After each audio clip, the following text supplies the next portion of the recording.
आप सभी का हमारे YouTube channel magazine mind class में स्वागत है। तो चलिए स्टार्ट करते हैं रोज की तरह टॉप 5 क्वेश्चन। और आज हम लोग क्वेश्चन देखेंगे 106 से 110 और इसमें सभी क्वेश्चन दो दो कथन वाले हैं। तो आपको आज एक क्वेश्चन में दो क्वेश्चन तैयार होंगे। तो क्वेश्चन नंबर 106 और ये किसके विषय में पूछा गया है? तो ये पूछा गया है कि जो नील विद्रोह हुआ था कब हुआ था?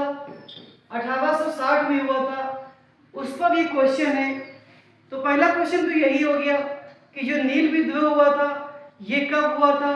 तो 1860। और उसके साथ साथ ये जो पुस्तक है नील दर्पण, ये किसके द्वारा लिखी गई थी? तो ये लिखी गई थी दीनबंधु मित्र के द्वारा ये पुस्तक लिखी गई थी। इसका मतलब क्या हो गया? इस पे दोनों कथन आपके सही हो गए। ऑप्शन ए क्या कह रहा था कि नील विद्रोह 1859 से 60, तो ये भी कथन आपका सही है। और नील दर्पण दीनबंधु मित्र के द्वारा लिखी गई है, तो ये दोनों ही स्टेटमेंट आपके सही हो जाएंगे। ऑप्शन सी आपका करेक्ट आंसर होगा। नेक्स्ट क्वेश्चन, अभी नील दर्पण की बात की थी, अब बात की है आनंद मठ। और ये आनंद मठ जो पुस्तक लिखी गई थी सन्यासी विद्रोह पर आधारित है। और उसके साथ साथ आनंद मठ किसके द्वारा लिखी गई थी? तो आप लोग जान लीजिए, बंकिम चंद्र चटर्जी ने लिखा था। बंकिम चंद्र चटर्जी ने कौन सी पुस्तक लिखी थी? आनंद मठ लिखी थी। और अगर आपसे पूछ दिया जाए कि जो वंदे मातरम गीत है, कौन सा गीत? वंदे मातरम।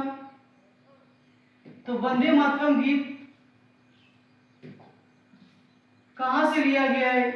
तो वंदे मातरम आनंद मठ से ही लिया गया है। तो इसका मतलब क्या हो गया कि जो पहला कथन है आनंद मठ ये सन्यासी विद्रोह पर आधारित है, तो ये कथन आपका सही हो गया। लेकिन जो लिखा है कि इसे रविन्द्रनाथ टैगोर, तो रविन्द्रनाथ टैगोर नहीं, किसने लिखा था? बंकिम चंद्र चटर्जी के द्वारा लिखा गया था। तो इसका मतलब क्या हो गया? ऑप्शन ए आपका सही हो गया। नेक्स्ट क्वेश्चन नंबर 108 पे आते हैं। पावना विद्रोह बंगाल में 1873 में हुआ था और इसका नेतृत्व ईशान चंद्र राय और केशव चंद्र राय ने किया था। तो इसमें क्या बताना है आपको? तो ये दोनों ही कथन आपके सही है। तो पावना विद्रोह भी हम लोगों ने पढ़ लिया कि पावना विद्रोह कब हुआ था? तो पावना विद्रोह 1873 में हुआ था। और याद कर लीजिएगा कि ये 1873 से 1876 तक चला था। कहाँ हुआ था? बंगाल में। नेतृत्व की बात की जाए तो ईशान चंद्र राय और केशव चंद्र राय ने इसका नेतृत्व किया था। ऑप्शन सी आपका करेक्ट आंसर होगा। तो ये टाइम पीरियड भी आप लोग याद कर लेंगे। क्वेश्चन नंबर 9 पे आते हैं। यहाँ पे क्या पूछा गया है कि 1857 का जो विद्रोह हुआ था, तो उस विद्रोह में भिन्न भिन्न क्षेत्रों में भिन्न भिन्न लोगों ने इसका नेतृत्व किया था। तो कानपुर में इसका नेतृत्व नाना साहब ने किया था, तो ये कथन आपका सही है। लखनऊ में नेतृत्व इसका रानी झांसी ने किया था, तो ये कथन आपका गलत हो गया। तो आंसर क्या आ गया? आंसर आपका ऑप्शन ए ये सही हो गया। अब बात करते हैं कि झांसी में इसका नेतृत्व किसने किया था? तो रानी लक्ष्मीबाई ने किया था। ये याद कर लेंगे, रानी लक्ष्मीबाई। लखनऊ जो गलत दे दिया गया यहाँ पे, तो लखनऊ में किया था बेगम हजरत महल ने इसका नेतृत्व किया था।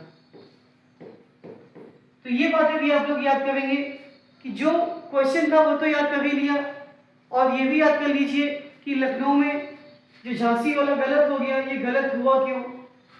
तो वहां पे नेतृत्व बेगम हजरत महल के द्वारा किया गया था। देखिए यहाँ पे दो वर्ड पूछा गया है। एक आपका पूछा गया है दस्तक क्या होता है, और एक क्या पूछा गया है, इजारा क्या होता है। तो दस्तक और इजारा क्या होता है। हालांकि इसमें दोनों ऑप्शन सही है। दस्तक का अर्थ क्या होता है, शुल्क मुक्त व्यापार, और इजारा का अर्थ क्या होता है, राजस्व संग्रहण।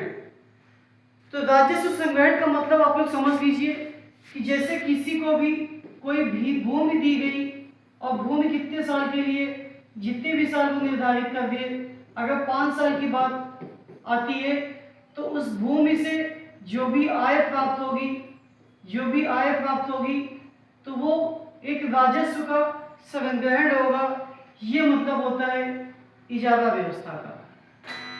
दस्तक का क्या अर्थ है कि शुल्क मुक्त व्यापार से है। दस्तक का अर्थ किससे है, शुल्क मुक्त व्यापार से है। तो आपने देखा ये 5 क्वेश्चन की सीरीज। अब हम लोग कहाँ पे पहुंच गए, तो हम लोग पहुंच गए 110 क्वेश्चन तक। एक टॉपिक बता देते हैं आपको। अगर आपसे पूछ लिया जाए साल बाई की संधि कब हुई थी, बड़ा गांव की संधि कब हुई थी, सूरत की संधि कब हुई थी, और पुरंदर की। तो ये जो संधियां होती हैं, इन संधियों का सीक्वेंस आपसे पूछ दिया जाता है। तो इसकी ट्रिक आपको बता देते हैं कि चारों संधियों की याद करने की ट्रिक क्या है। तो आप लोग सुपर याद कर लेंगे, और उसके साथ साथ क्या याद करेंगे कि बड़ा साल आ गया। क्या आ गया, सुपर बड़ा साल आ गया।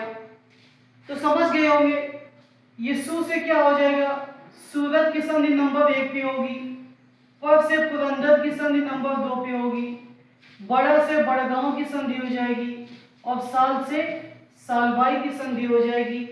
तो अगर इस क्वेश्चन में ऑर्डर लगाने के लिए आ जाता है तो आप लोग इस ऑर्डर को आसानी से ऐसे लगा सकते हैं। तो ये थे रोज के टॉप 5 क्वेश्चन, और जो भी ट्रिक अगर बनेगी नहीं वो आपसे शेयर की जाएगी। धन्यवाद।